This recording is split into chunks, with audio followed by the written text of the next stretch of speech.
We're Year 5 at St Anne's Primary School, and our school is right opposite Rainhill Railway Station, the birthplace of modern railways.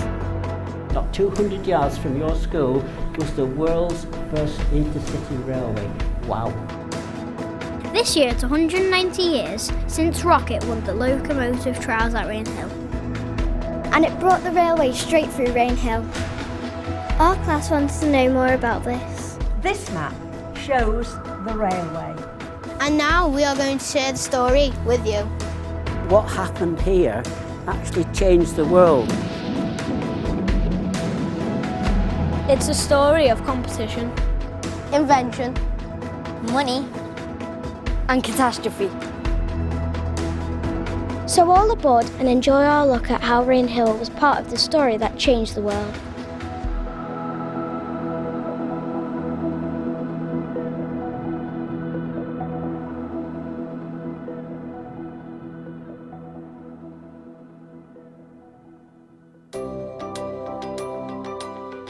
We decided to start with trying to find out what Rainhill was like in 1829, the year the trials took place.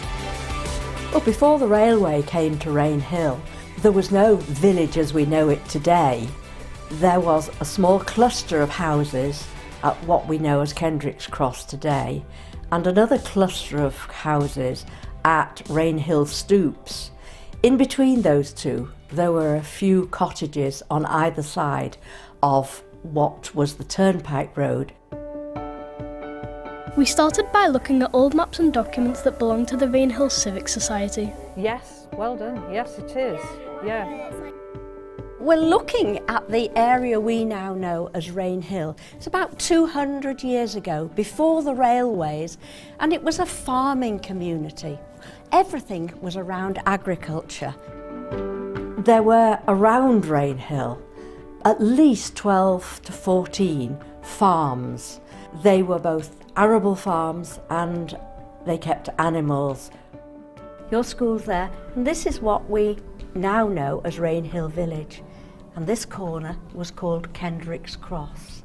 So all the farms were around so that their fields spread out from Rainhill. That shows how countrified Rainhill was. If you were a child in Rainhill then, you probably wouldn't go to school. If you did go to school, you'd have to go to Prescott because there wasn't a school here. So you would have all sorts of jobs to do on the farm, but you probably wouldn't be learning to read or write or do any other things you do now in school. If you turn back to 1820, for instance, the fastest transport you had in the northwest was a horse, maybe a stagecoach if it was people, or a horse and wagon if you're carrying goods. And it took people a long time to travel around. Now they had canals, they could also transport people and goods, but of course in winter time if it got cold they froze up, and so everything came to a standstill. So something was needed to link the people, the places and the goods together faster. Something like a railway. But at that time, there was nothing like that round here.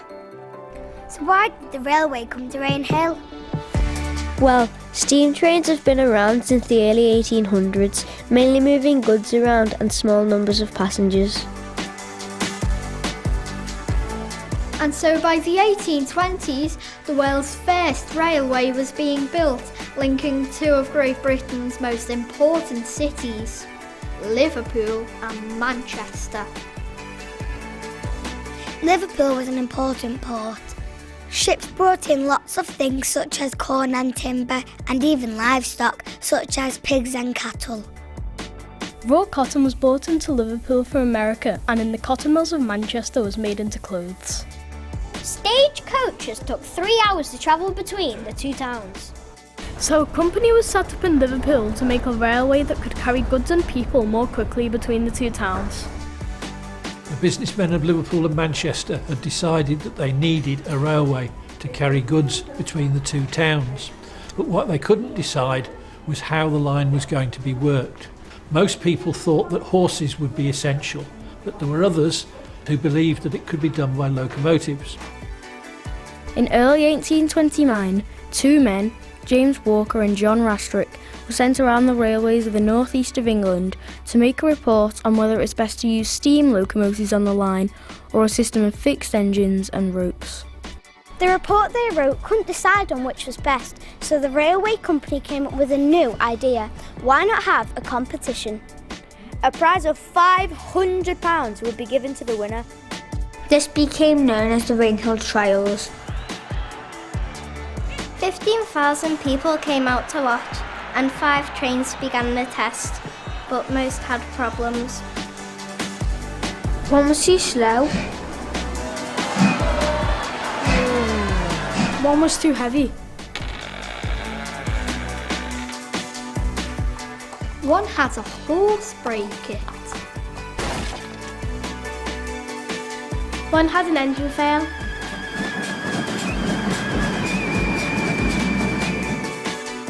And so, the only one left was Rocket, and was declared the winner. Designed by George and Robert Stephenson, Rocket really did change the world.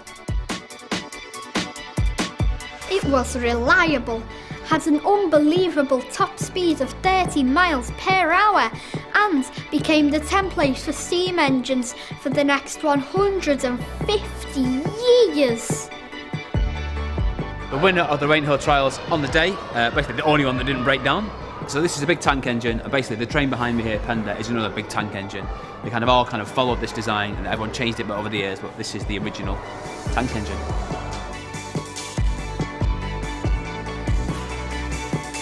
However, Rocket wasn't without its disasters. The opening ceremony of Liverpool and Manchester Railway, William Huskisson, the Member of Parliament for Liverpool, was hit and killed by the rocket. But Rocket carried on working, and new trains and railways followed.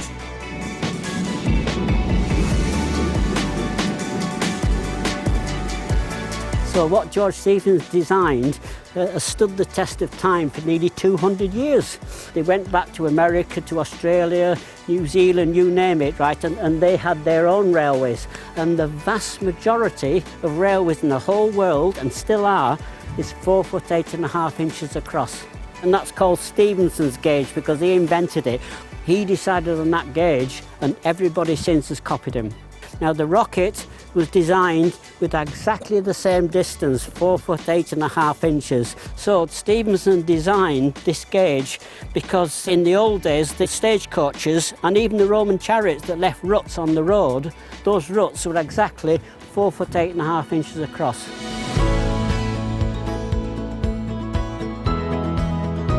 This is the first proper train service in the whole of the country, right?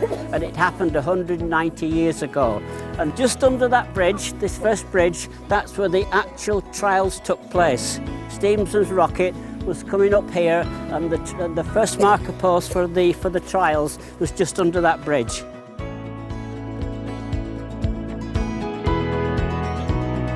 What remains of the original site today?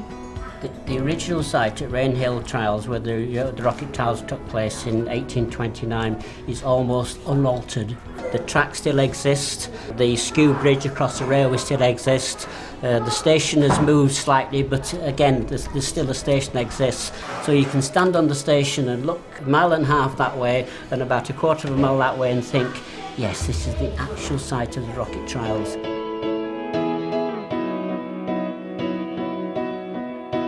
Once the line was up and running, George and Robert Stephenson worked to make Rocket even better. The new model was named Planet. We saw a working model of Planet at the Manchester Science Museum.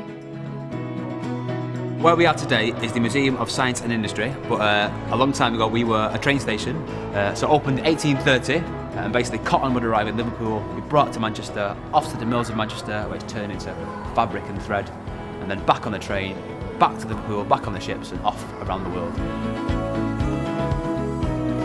The ones that were still running, they kept it running. Set standard for all steam engines ever after. Everywhere.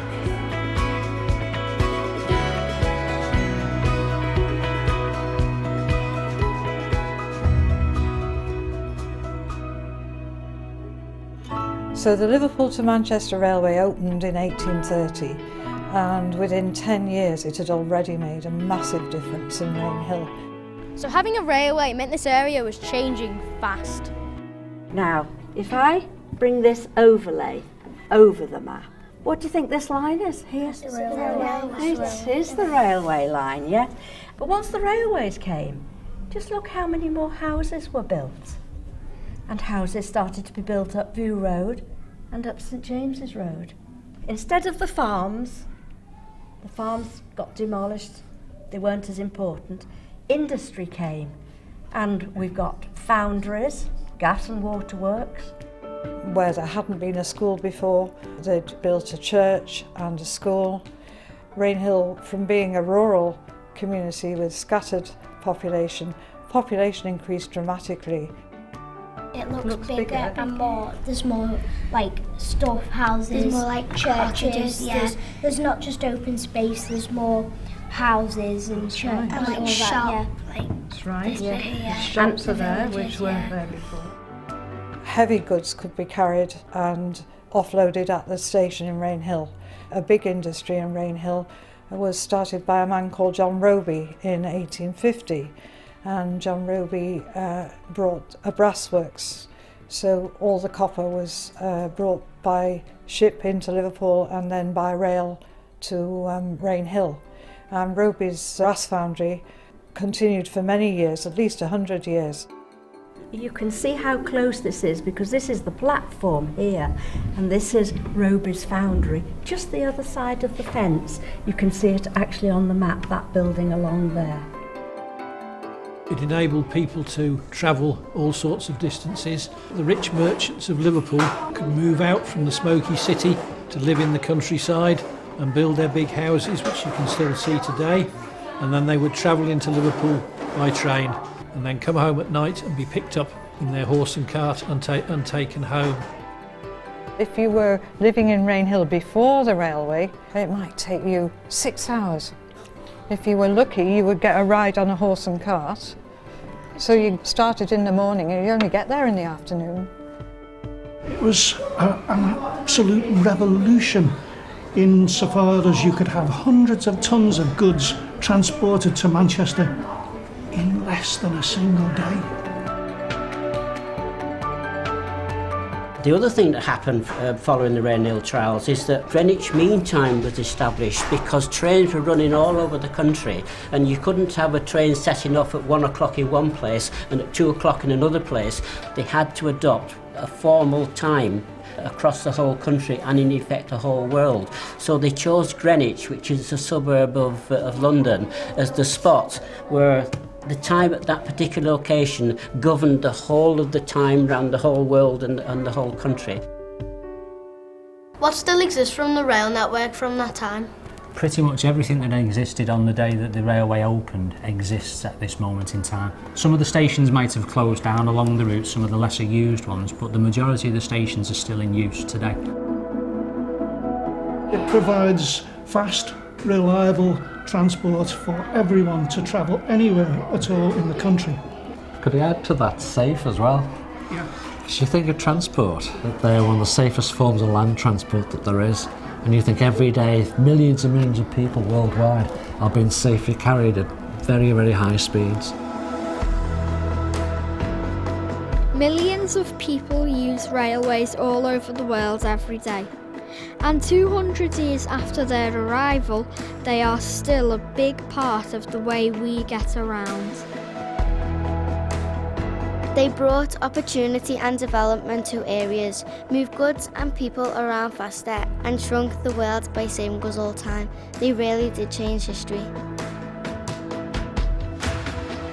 A new idea in the 1830s changed our local area and then the world forever.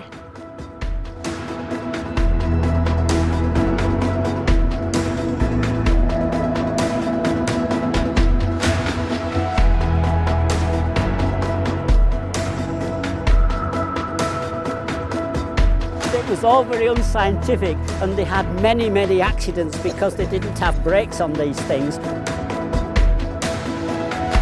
I film a little bit of you doing this? It looks good.